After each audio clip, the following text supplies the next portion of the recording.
বন্ধুরা, আজকে জামাই ষষ্ঠী। সকালে অনেক কিছু রান্না করেছিলাম, একটাও কিছু দেখাতে পারিনি। বিকেলবেলা মেনুতে আছে ফ্রাইড রাইস। দেখো, ফ্রাইড রাইসের সবজি কেটে রেখেছি, সবজি চিংড়ি মাছ ভেজে রেখেছি, সবজি কেটে রেখেছি, ডিম ভাজা করে রেখেছি, ভাত করে রেখেছি, সব করা আছে। এখন আমি শুরু করব। প্রথমে আমি সবজিটাকে কড়াই দিয়ে ভেজে নেব। সব আমার ভাজা রয়েছে। আর ওর সঙ্গে যেটা সুন্দর ডিশ একটা ফ্রাইড রাইসের সঙ্গে, নাহলে জমে না ফ্রাইড রাইস, চিলি চিকেন করে রেখেছি।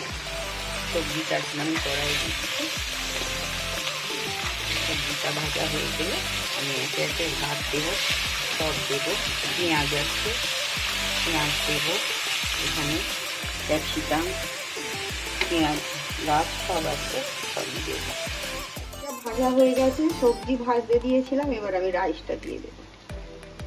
আমি রাইসটা দিচ্ছি। রাইসটা দিয়ে তারপর ওর মধ্যে আমি একে একে ডিম দেবো, চিংড়ি মাছ দেবো, পেঁয়াজ পাতা দেবো, সব আমার রাখা আছে।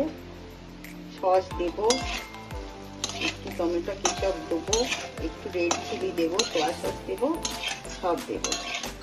তারপরে আবার করে নেওয়ার পর আমি সবটা দেখিয়ে দেবো।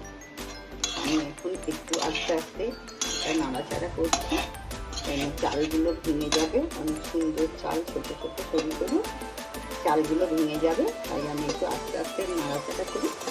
তারপরে আমি আবার আসছি। এখন আমি ডিম দিয়েছি, চিংড়ি মাছ দিয়েছি। আমি মিক্সড ফ্রাইড রাইস করছি, সেই জন্য আমি সব কিছু দেবো। আর দেবো পেঁয়াজ পাতা। আমি চাইনিজ ফ্রাইড রাইস করছি, প্লেন না, চাইনিজ ফ্রাইড রাইস করছি, তাই ডিম চিংড়ি মাছ সব দেবো। তারপর সোয়া সস দেবো,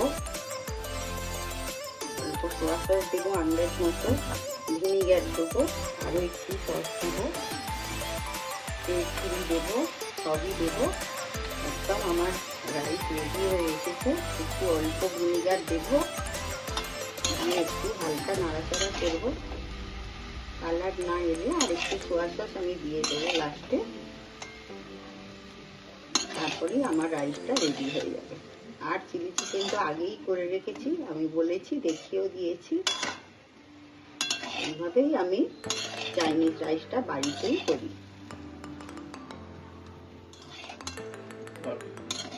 এইভাবে নাড়াচাড়া করলেই আর 2-3 মিনিট করলেই হয়ে যাবে।